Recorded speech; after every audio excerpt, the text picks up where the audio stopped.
All eyes on Rafah. ये post कुछ दिनों से सोशल मीडिया पे वायरल हो रही है और आपने ये पोस्ट जरूर देखी होगी। इस एआई जनरेटेड पोस्ट को 48 मिलियन से भी ज्यादा लोगों ने इंस्टाग्राम पे पोस्ट किया है। इनमें हमारे बॉलीवुड के कुछ सेलिब्रिटीज भी शामिल है, जैसे कि प्रियंका चोपड़ा, आलिया भट्ट, वरुण धवन, नुसरत भरूचा।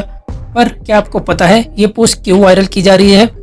अभी कुछ दिनों पहले 26 मई के रात को इसराइल ने राफा, जो गाजा स्ट्रिप के दक्षिण पे एक शहर है, उस पर एक एयर स्ट्राइक की, जिसमें 45 लोगों की मृत्यु हो गई और 250 से भी ज्यादा लोग घायल हुए। इस इंसिडेंट के बाद में ही ये पोस्ट वायरल होना शुरू हुई।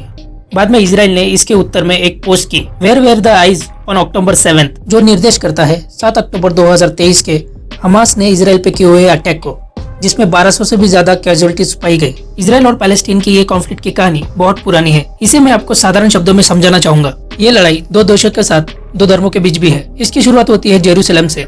जेरूसलम शहर यहूदी यानी ज्यूज और इस्लामिक रिलीजन के दृष्टिकोण से काफी महत्वपूर्ण शहर है। अब्राहम, जो यहूदियों के जनक माने जाते हैं, उन्हें ईश्वर ने कैनन नाम के जगह पे जाने का आदेश दिया और कहा कि ये प्रदेश अब उनके संतानों का होगा। उस कैनन नाम के जगह को हम आज इजराइल नाम से जानते हैं। इस्लाम के लिए भी जेरूसलम महत्वपूर्ण है।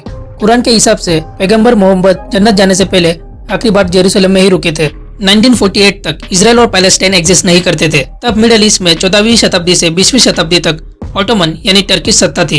इसे प्रथम विश्व युद्ध के दरमियान ब्रिटिश सरकार ने हरा दिया। ब्रिटिश राज्य में इन दोनों कम्युनिटीज के बीच में तनाव बढ़ता चला गया।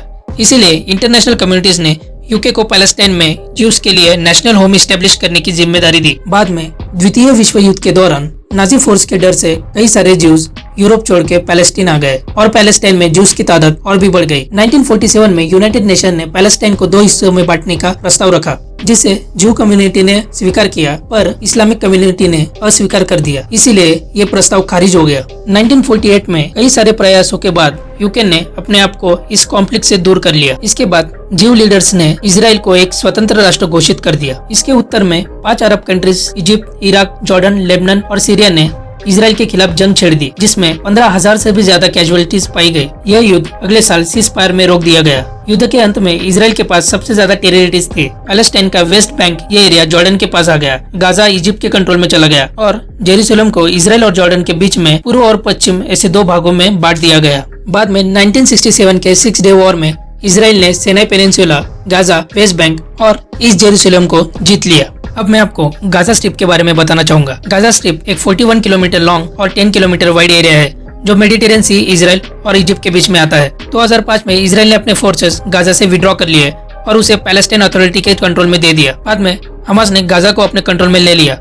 हमास एक मिलिटेंट ग्रुप है जिसे इसराइल, यूएस, यूरोपियन यूनियन और यूके ने आतंकवादी घोषित किया हुआ है। इसी हमास ग्रुप ने 7 अक्टूबर 2023 को इसराइल पे अटैक किया और तब से लेकर आज तक ये युद्ध जारी है। अगर आपको ये जानकारी अच्छी लगी हो तो हमारे चैनल के साथ बने रहिए और please like, share and subscribe.